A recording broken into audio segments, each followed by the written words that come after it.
ഇനി ഒരു റിപ്പോർട്ടിലേക്കാണ്. കൊച്ചി സന്ദർശിക്കാൻ കഴിഞ്ഞതിന്റെ സന്തോഷത്തിലാണ് തിരുവല്ല നെടുമ്പുറം പഞ്ചായത്തിലെ വയോജനങ്ങൾ.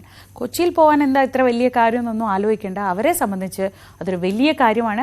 KSRTCയുമായി സഹകരിച്ചുകൊണ്ടുള്ള പാക്കേജ് ടൂറിലാണ് ഇവർ കൊച്ചിയിലെത്തിയത്. അങ്ങനെ നമ്മുടെ ചെറിയ ചെറിയ സ്വപ്നങ്ങളും സന്തോഷങ്ങളും ഒക്കെ നടപ്പാക്കുന്നതാണല്ലോ ഈ ജീവിതത്തിലെ ഒരു സന്തോഷമുള്ള കാര്യം. അപ്പോൾ അവർ സന്തോഷത്തിലാണ്, നമുക്കും സന്തോഷത്തിൽ. തൽക്കാലം രാവിലെ ഒരു ഇടവേളയിലേക്ക് പോവാം. ഈ റിപ്പോർട്ടിന് ശേഷം പോലീസ് പെട്രോൾ കാണാം. ഞങ്ങളുടെ യാത്ര നല്ല സുഖകരമായൊരു യാത്രയാണ്. ഒരു കുഴപ്പമില്ല. ആദ്യമായിട്ടാണ് ഇങ്ങനെ ജീവിതത്തിൽ ഒരു സുഖമായുള്ളൊരു യാത്ര. ആദ്യമായിട്ട് വരുക.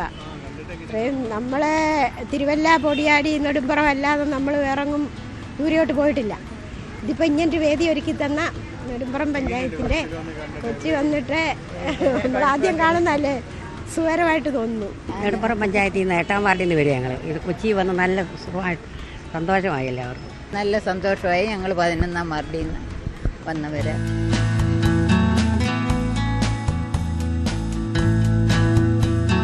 എല്ലാവരുടെ വാക്കുകളിലും നിറയുന്നത് സന്തോഷം മാത്രമാണ്. പ്രായമാകുന്നതോടെ വീട്ടുമുറികളിൽ ഒതുങ്ങേണ്ടി വരുന്ന ഒട്ടനവധി പേരുണ്ട്. ടെലിവിഷനാണ് പിന്നെ അവരുടെ ലോകം. അതിലൂടെ കണ്ടറിഞ്ഞ നഗരത്തിലേക്ക് എത്താൻ കഴിഞ്ഞതിൻ്റെ സന്തോഷം, അത് യാഥാർത്ഥ്യമാക്കിയത് നെടുമ്പുറം പഞ്ചായത്താണ്. 43 വയോജനങ്ങൾ ഉൾപ്പെടെ 63 പേരാണ് കൊച്ചിയിലെത്തിയത്. എല്ലാവരും വളരെ സന്തോഷത്തോടു കൂടി ഇത് ആസ്വദിച്ചു എന്നുള്ളതാണ്. അവർക്ക് വീട്ടിലിരിക്കുമ്പോൾ കിട്ടാത്ത ഒരു മാനസികോല്ലാസം ഇവിടെ കിട്ടിയെന്നുള്ളതാണ്. അവരോട് ചോദിച്ചു നോക്കിയാൽ തന്നെ അറിയാം. ബസ്സിലൊക്കെ നല്ല അടിപൊളി പാട്ടും ഡാൻസും ബഹളവും ഒക്കെ ആയിട്ട് ഞങ്ങളിങ്ങനെ ആഘോഷിച്ച് തന്നെ വന്നു. വയോജനങ്ങളുടെ മാനസികോല്ലാസം എന്ന് പറഞ്ഞുകൊണ്ട് വാർഷിക പദ്ധതിയിൽ വെച്ചുള്ള പരിപാടിയാണ്. അത് KSRTC, കുടുംബശ്രീ, സഹകരണ മേഖലയിലെ ഇന്ത്യൻ കോഫി ഹൗസ് അവരെയൊക്കെ കൂടി സഹകരിപ്പിച്ചുകൊണ്ട് അങ്ങനെ രാവിലെ ഞങ്ങൾ പുറപ്പെട്ടു.